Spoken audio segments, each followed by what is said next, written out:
Aloha, bienvenue sur Massaditi Tirage. On va aller voir le message des oracles aujourd'hui. Un grand merci aux abonnés de cette chaîne pour leur fidélité, les vues, les likes, les commentaires. Et bienvenue aux nouvelles personnes. Le point de départ aujourd'hui va être l'oracle d'Isis.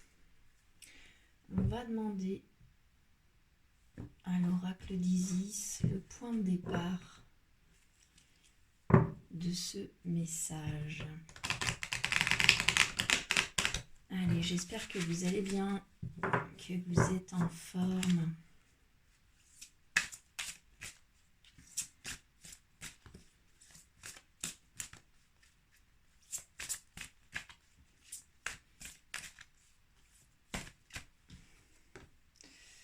C'est la pyramide de lumière qui tombe. Alors cette carte nous parle de protection. C'est une carte qui vous dit que vous avancez dans votre chemin spirituel, dans vos pratiques spirituelles, dans vos pratiques énergétiques peut-être. En tout cas, vous passez des steps. Vous allez de plus en plus loin dans la lumière. Et plus on va loin, plus on brille. Et plus on brille, plus on attire. C'est une carte qui vous parle des énergies sombres, des énergies dites négatives, mais qui finalement font partie de l'équilibre. Il n'y a pas de lumière sans ombre, il n'y a pas d'ombre sans lumière.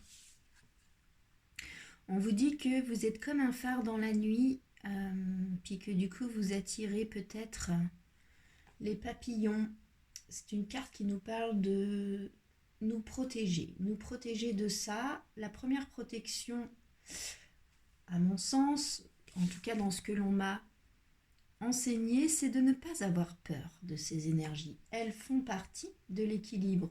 Pas de lumière sans ombre, pas d'ombre sans lumière. Vous n'avez pas forcément à avoir peur de ces énergies sombres. On vous parle ici aussi que si vous mettez un périmètre autour de vous, un bouclier, ces énergies sombres ne peuvent pas entrer dans votre sphère. Que finalement, les énergies sombres ont le pouvoir que vous leur accordez. Que si vous en avez peur, elles peuvent entrer dans votre champ. Si vous cohabitez avec elles, vous coexistez, vous êtes OK sur le fait que ça existe, ça peut être pas très loin, mais ça ne peut pas entrer dans votre champ. C'est déjà la première manière de s'en protéger. Ici, la pyramide de lumière vous propose aussi un rituel où vous visualisez le soleil, la source, comme un œil qui vous regarde et qui vous envoie de la lumière, puis vous vous placez au centre de cette pyramide et vous demandez la protection. Ici, on vous dit que si vous accordez inconsciemment, d'une manière ou d'une autre, de l'importance à une énergie, vous lui permettez d'entrer. Et qu'en même temps, vous devez vous sentir totalement libre de la retirer n'importe quand, tant que vous êtes dans l'amour et dans la lumière. Si la base de votre pratique est l'amour et la lumière, vous êtes en capacité de couper, de vous débarrasser de tout ce que vous souhaitez. Et que certaines pratiques peuvent vous aider à nourrir votre lumière, à nourrir votre paix intérieure, à nourrir l'amour dans votre cœur que vous diffusez, notamment cette pyramide de lumière et cet œil de la source dans le soleil. On peut aussi ici vous parler de vous, mais on peut aussi vous parler d'un lieu, on peut vous parler d'une pièce dans votre maison, on peut vous parler de votre maison. On vous parle ici vraiment du pouvoir que vous avez, vous, dans le fait d'apporter, dans le fait de considérer les choses pour ce qu'elles sont, mais de ne pas en avoir peur et donc de ne pas laisser entrer ça. C'est aussi une carte qui nous parle de notre libre arbitre, du fait que si quelqu'un d'extérieur, qui qu'il soit, vous dit que vous avez des mauvaises entités autour de vous, etc., etc., vous êtes libre de vous protéger et puis de faire partir ça. Ne croyez pas tout ce qu'on vous dit. C'est aussi ce que vous rappelle cette carte. On vous dit que cette personne peut même être sincère dans ce qu'elle vous dit, mais que vous avez le droit de choisir. Puis si la personne vous dit que vous n'avez pas le droit de choisir, ne la croyez pas. Vous avez toujours votre libre arbitre. Peut-être vous aurez besoin d'aide pour ça, mais vous avez toujours le choix de vous protéger de ce que vous souhaitez, etc. Mais l'importance que vous lui donnez joue énormément sur l'influence qu'elle peut avoir sur vous. Si vous avez peur, c'est une faille, puis du coup ça peut rentrer. Si vous la considérez, ok, tu existes, mais tu ne peux pas entrer dans mon champ, vous vous protégez. Ok. Le dos de deck, l'énergie qui porte votre jeu, c'est la prêtresse de Sirius, la dame des étoiles. Donc ça me parle quand même que vous avez des êtres de lumière autour de vous.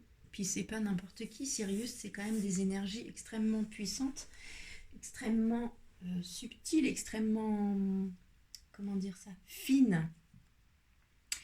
Donc vous êtes tout à fait en capacité de vous protéger vous-même, aussi en choisissant quelle importance vous donnez aux choses. Ok, on va demander à l'oracle de l'intuition et de l'action un conseil là-dessus, sur cette énergie de la pyramide de lumière, de la protection psychique, de l'importance, je n'ai pas coupé, que vous donnez aux choses sans pour autant les ignorer. L'ombre n'existerait pas sans la lumière. La lumière n'existerait pas sans l'ombre. C'est un équilibre. C'est ça aussi que vous dit cette carte. Allez, un conseil de l'oracle de l'intuition et de l'action sur cette énergie-là, de la pyramide de lumière. Que peut nous dire, nous conseiller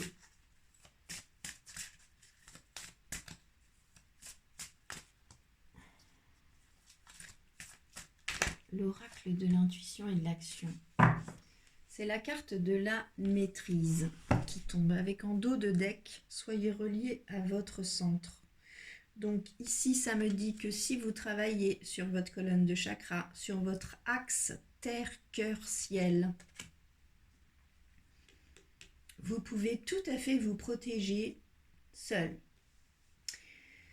Cette carte de la maîtrise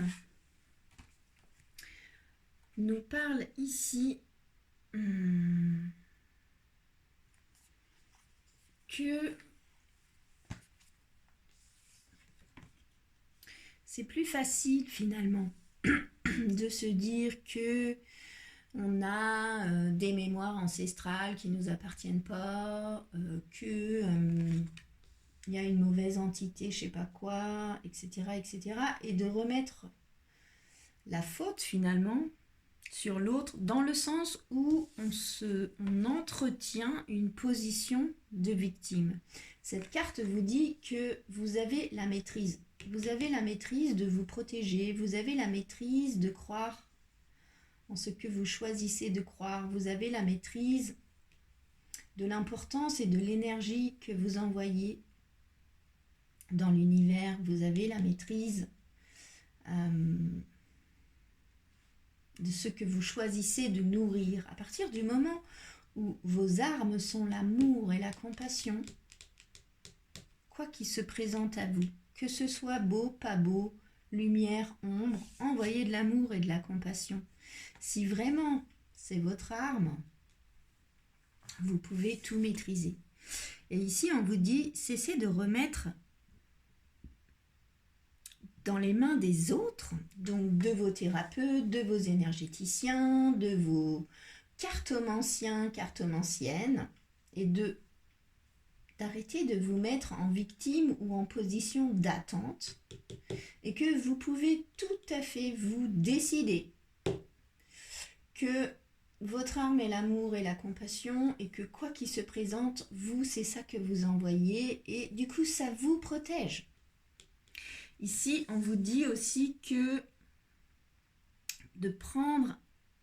d'imaginer le pire, de prendre un rôle de proie.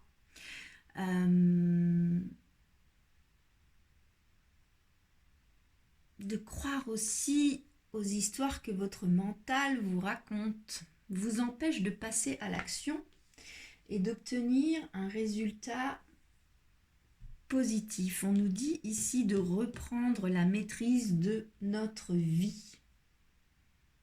C'est vraiment ça. Et que si vous faites partir tout du cœur, c'est le cœur qui est entre ses mains. Si vous faites en sorte de nourrir la vision qui vous rend plus grand, plus beau, plus belle, plus puissant, en pleine possession de votre vie,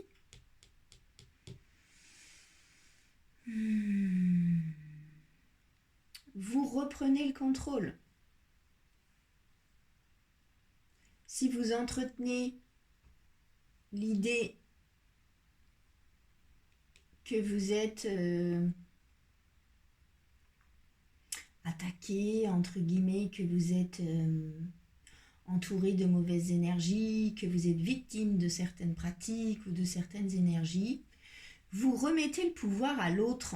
On vous dit ici de reprendre votre pouvoir à vous et que vous avez tout à fait la capacité de maîtriser les choses si vous les faites partir de votre cœur. On vous dit d'oser imaginer le meilleur et d'y croire. Faites tout partir de votre cœur. Notamment en continuant de travailler sur votre axe terre, cœur, ciel. Ancrez-vous, remontez dans votre cœur, reliez-vous au ciel par votre chakra coronal, faites tout redescendre dans votre cœur et tout sera juste. Puis ça, c'est votre responsabilité à vous, votre vibration. C'est vous qui êtes responsable de votre vibration, de travailler sur votre colonne de chakra, de travailler sur votre colonne de lumière, de vous placer dans une pyramide de lumière pour vous protéger. Bien sûr, vous pouvez demander de l'aide pour être guidé de comment faire ça si vous ne savez pas, mais seul vous pouvez le faire. Puis si quelqu'un vous dit que vous ne pouvez pas le faire ou qu'il vous faut absolument faire ci, ça, soit ça résonne et c'est correct, mais si ça ne résonne pas, ne vous mettez pas en position de proie ou de victime. Et faites ce que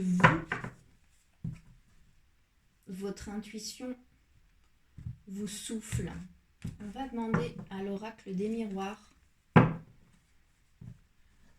3 cartes. La première, ce sur quoi vous pouvez vous appuyer pour ça. La deuxième, ce qu'il vous faut encore travailler. Et une troisième en conseil. de l'oracle sur cette énergie de la pyramide de lumière et sur cette énergie de la maîtrise. Que peut nous dire là-dessus l'oracle des miroirs?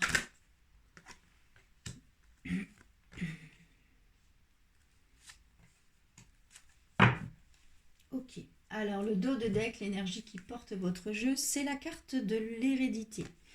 Donc ça me parle d'un héritage, ça me parle de transmission, peut me parler aussi d'un lien vieux, plus vieux que cette vie-là. Pour moi, c'est quelque chose que vous avez déjà expérimenté dans d'autres vies ou que vous n'êtes pas le seul à avoir expérimenté ou la seule à avoir expérimenté dans votre lignée. Et en même temps, derrière, c'est la carte de la séparation. Donc, c'est quelque chose qui a été coupé à ce niveau-là. Au niveau... Puis derrière, c'est la maison. Donc, on nous parle d'intériorité. Ok. Ce sur quoi vous pouvez vous appuyer, c'est la carte de la distance. Donc, pour moi, on me dit... on vous dit de prendre de la distance aussi sur tout ça. Pour moi, ici, on me parle de personnes extérieures qui vous disent des choses et que vous prenez parfaitement pour argent comptant. Puis ici, on vous dit de toujours garder votre libre arbitre, toujours faire un pas de recul pour écouter comment ça résonne en vous, ce qu'on vous dit. Ça résonne, tant mieux. Ça résonne pas, c'est pas ça. En fait, ça marche pour les conseils, ça marche pour les soins, ça marche pour la cartomancie. Gardez toujours votre libre arbitre et gardez toujours une certaine distance sur les choses, même sur quelque chose que vous sentez fort. Sur le moment, moi ça m'arrive de sentir quelque chose de fort sur le moment, de faire un rituel, c'est très fort au moment où je le fais, puis après, si je lâche pas, je sens que je le mentalise, ce que je viens de faire. Alors que si vraiment je prends la distance nécessaire sur ce que je viens de faire, c'est fait, en fait. Ça sert à rien d'aller décrocher quelque chose et de le libérer si c'est pour derrière laisser le mental aller le décortiquer. On vous dit de laisser partir les choses aussi qui doivent partir avec une certaine distance sans pour autant avoir besoin de les décortiquer, de les rattraper, de courir après. Ok ? Ce qui est plus difficile pour vous, ce qu'il vous faut encore travailler, c'est la carte de l'échec. Donc ça me dit que soit vous avez essuyé un échec récemment à ce niveau-là, ou bien que vous avez peur que ce soit un échec, c'est aussi une possibilité. Dans le tarot, dans la cartomancie en général, l'échec fait partie des expériences de la vie. De la même manière qu'on vous dit que la lumière n'existe pas sans ombre et que l'ombre n'existe pas sans lumière et que les deux existent et qu'il faut les faire cohabiter, l'échec c'est pareil, l'échec est un apprentissage. Vous apprenez. Quand vous échouez, vous apprenez tellement. Et puis vous repartez sur votre chemin d'évolution en ayant appris quelque chose. Peut-être de manière très violente, peut-être de manière très dure, qui manque de douceur, mais vous avez appris quelque chose et vous repartez sur votre chemin. Vous n'êtes pas la même personne. On vous dit ici de continuer de travailler soit sur votre peur de l'échec qui vous bloque et qui fait que vous n'avancez pas ou que vous remettez la vérité dans les mains des autres, soit c'est un échec que vous n'avez toujours pas digéré et qui vous bloque là-dedans. En tout cas, le conseil de l'oracle, c'est la carte du contrat. Donc ça me parle d'engagement. Pour moi, ici, on vous dit de vous engager envers vous-même, de vous engager à vous protéger vous-même, à être tout à fait capable de vous protéger vous-même, à être tout à fait capable de vous voir dans une grande vision, de vous-même, de vous voir forte, de vous voir dans votre grande puissance sans que ce soit quelqu'un de l'extérieur qui vous dit « Ah, toi, ta mission de vie, c'est ça en ce moment ?» Ça explose partout là. Votre mission de vie, c'est quoi votre mission de vie? C'est quoi votre grande vision de vous-même? Et c'est super que ça explose. Mais c'est pas quelqu'un d'extérieur qui va répondre à cette question. C'est vous, en fait. Pour moi, cette carte de l'engagement, elle me parle de vous. C'est un engagement envers vous-même. En gardant votre libre arbitre. En prenant toujours le temps de faire quelques pas de recul pour observer comment ça résonne en vous, en fait. Puis peut-être que vous allez tester quelque chose, prendre cette distance, vous rendre compte que c'est un échec. Ok, vous avez appris de cet échec et on recommence et on reprend de la distance. Est-ce que c'est ok? C'est comme ça qu'on avance. C'est comme ça qu'on s'engage envers soi-même. Pour moi, c'est vraiment fort ici. C'est un engagement envers vous-même de prendre votre responsabilité et de cesser de remettre la vérité, le bon protocole, votre guérison, quelque part, dans les mains de quelqu'un d'autre. Vous êtes au centre de ce tirage, vous êtes au centre de votre vie. Il n'y a que vous qui pouvez vous guérir vous-même. Il n'y a que vous qui pouvez vous engager envers vous-même. Il n'y a que vous qui peut accepter un échec et en retenir la distance, la leçon. Il n'y a que vous qui pouvez garder une certaine distance et garder votre libre arbitre. Des personnes qui aiment être en avant et qui se positionnent en gourou ou en personnes qui ont la vérité. Pour vous, il y en a plein. Puis quelque part, ces personnes-là, elles répondent aussi à votre demande, à votre besoin, finalement, d'être guidé, d'être une proie, d'être victime, comme si vous ne pouviez pas aller chercher en vous la manière d'accepter un échec, la manière de prendre des décisions, la manière de décider si vous y croyez ou pas, la manière de vous protéger. Le conseil final sur ce message, c'est la carte « Célébrer l'échec ». Donc ici, et puis le 2 de deck, c'est la carte « Votre vérité ». Donc ici, ça me dit, ça me reparle d'un échec à accepter, du fait d'accepter que parfois certaines choses ne fonctionnent pas et que vous avez forcément grandement appris dans ce que vous n'avez pas réussi à faire, ce qui vous permet de recommencer de manière différente, c'est un entonnoir. Et ça, vous réduisez au fur et à mesure et vous finirez par trouver, mais gardez-vous,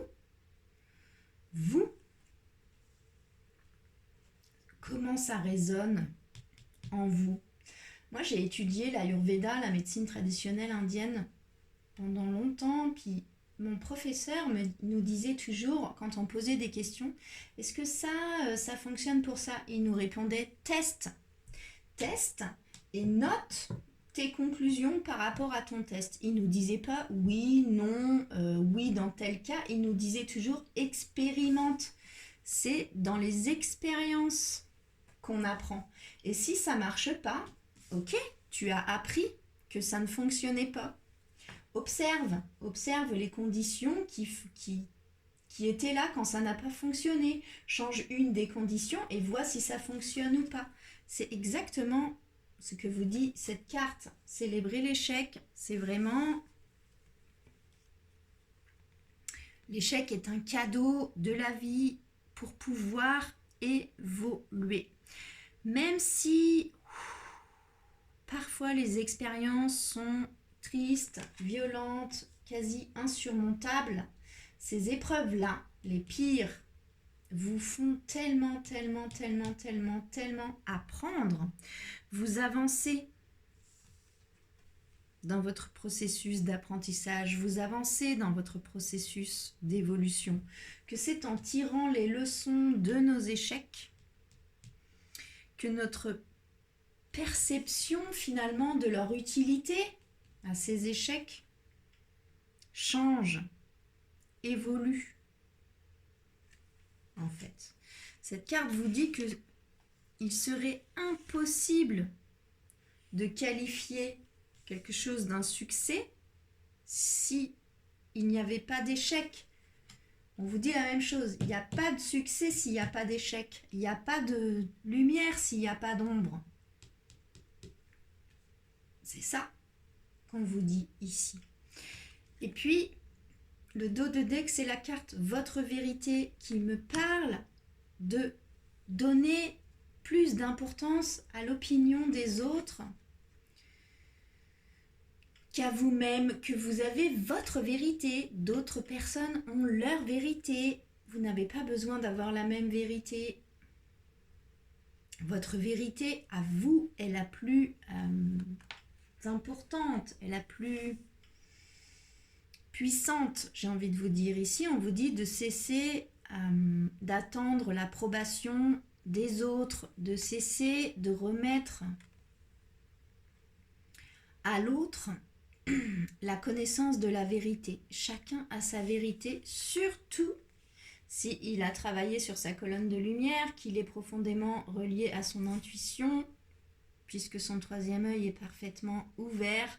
Si vous êtes dans votre colonne de lumière, que vous travaillez sur votre protection, que vous sortez là de la maîtrise des choses, mais que vous cessez de donner plus d'importance aux autres qu'à vous-même, dans vos croyances, dans votre vérité, que vous gardez toujours votre libre arbitre, que vous apprenez fortement les leçons de vos échecs et que vous vous engagez envers vous-même, la route sera belle et la route de l'évolution est grande ouverte pour vous. Voilà pour le message du jour. J'espère qu'il vous aura parlé. N'hésitez pas à me faire les retours dans les commentaires, likez la vidéo si ça vous a parlé, partagez la vidéo si vous en avez envie, vous abonnez si le cœur vous en dit.